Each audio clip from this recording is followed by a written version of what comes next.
श्री स्वामी समर्थ सगळ्यांना. कसे आहेत सगळे? मस्त मजेतच असतात. सोनाली पिसे ब्लॉगमध्ये तुमचं स्वागत आहे. तर बघू शकताय आता इथं काय करत आहे, तर ह्याचा होता बड्डे ह्या भैयाचा आमच्या.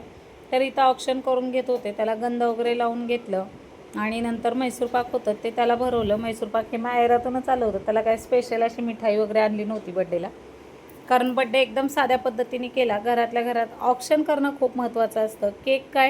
केक काय कधी पण आणून खाऊ शकतो किंवा बड्डे निमित्त पण आणू शकतो, पण आपल्या संस्कारात संस्कृतीत आपल्या म्हणजे स्वामींनी सांगितलं आहे बड्डेला मेणबत्ती वगैरे फुकायचं नाही, कारण आपल्या ह्याच्यामध्ये ते बड्डेचं की मेणबत्ती वगैरे फुकलेलं नसतं. पण म्हणलं तर बड्डे आम्ही काही मेणबत्ती वगैरे फुकली नाही आणि मेणबत्ती आणत पण नाही आम्ही.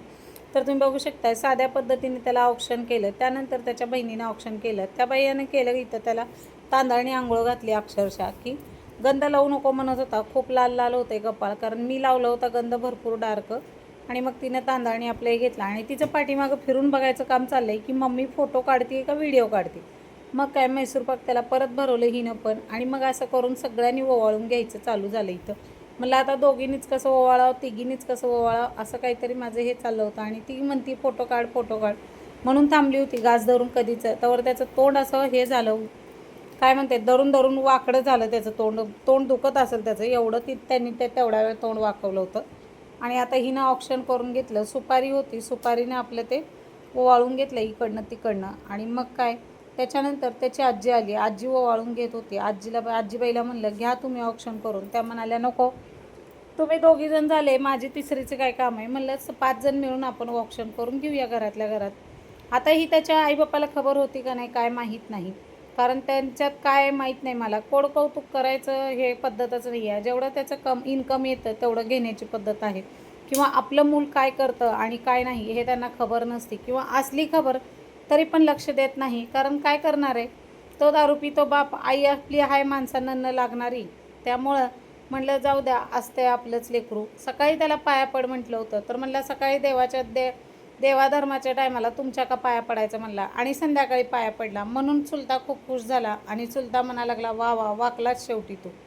मग इथं भावानी ओवाळून घेतलं. गिरीश बाबा आमचा ओवाळत होता, त्याला काही हे होत नव्हतं. मग काय चुलत्याने ओवाळून घेतलं. चुलता त्याला काहीतरी बोलत होता आणि ओवाळून घेतलं. मग आम्ही इथं 5 जणांनी छान असं ओवाळून घेतलं. आणि नंतर मग गेलो अशा एका ठिकाणी गेलो की त्याचा बड्डे तिथं सेलिब्रेशन करायचं होतं.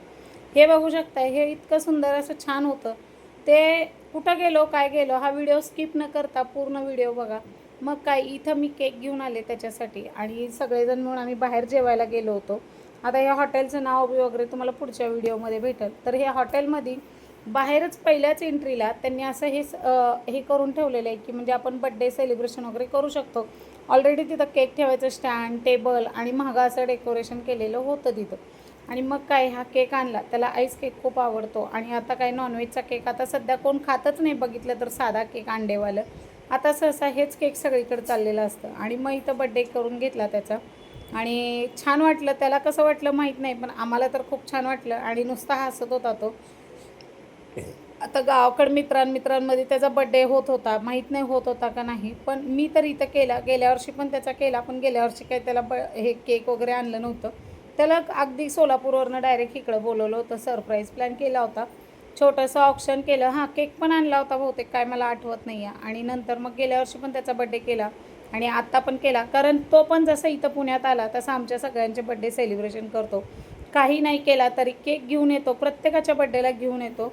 आता आमच्या सानवीचा बड्डे आहे 18 तारखेला. आता इथं आम्ही सगळ्यांनी त्याला भरवलं आणि आता तो सगळ्यांना भरवत आहे. दादा तर आमचा काय केक खायला तोंड एवढा मोठा आव असलेला आहे बघा, आणि तो काय त्याला भरवत नव्हता. अशा पद्धतीने हे केलं. मी म्हणलं नको रे बाबा, मला केक भरवलं की आता जेवण जायचं नाही, कारण पार्टी तुझ्याकडनं होती तर दाबून खायचं होतं. आजीने आपलं आजीने तोंड आ केलं आणि केक खाल्ला. मग इथं काय चुलत्याने पण नाही हे केलं, तरी पण श्री स्वामी समर्थ. भेटू पुढच्या व्हिडिओमध्ये.